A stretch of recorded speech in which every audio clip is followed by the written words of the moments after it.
కూటమి నాయకులు ప్రజలను తప్పుదోవ పట్టించే ప్రయత్నం చేస్తున్నారని మజ్జి శ్రీనివాసరావు ఆరోపించారు. విజయనగరం జిల్లా వైసీపీ అధ్యక్షులు మజ్జి శ్రీనివాసరావు ధరంపురి క్యాంప్ కార్యాలయంలో మీడియాతో మాట్లాడారు. కూటమి ప్రభుత్వం మొక్కజొన్న కొనుగోలు కేంద్రాలు ప్రారంభించకపోవడంతో రైతులు తక్కువ ధరలకి అమ్ముకోవాల్సి వస్తోంది.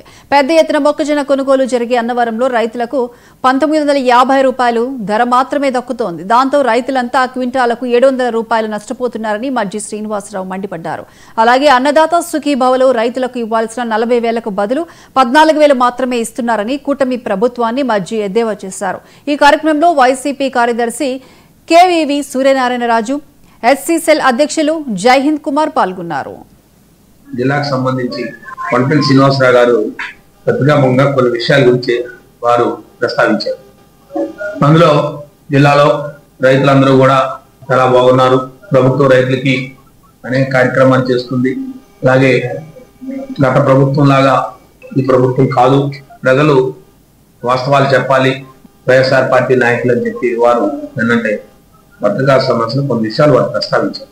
దాంట్లో భాగంగా వారికి మీ ద్వారా అలాగే ఈ జిల్లా ప్రజలకు కూడా విజయనగరం జిల్లాలో ప్రధానంగా వ్యవసాయ ఆధారిత ప్రాంతం, ముఖ్యంగా ఉత్తరాంధ్ర ప్రాంతం, ముఖ్యంగా విజయనగరం, శ్రీకాకుళం జిల్లాలు ప్రధానమైన వ్యవసాయ ఆధారిత ప్రాంతం.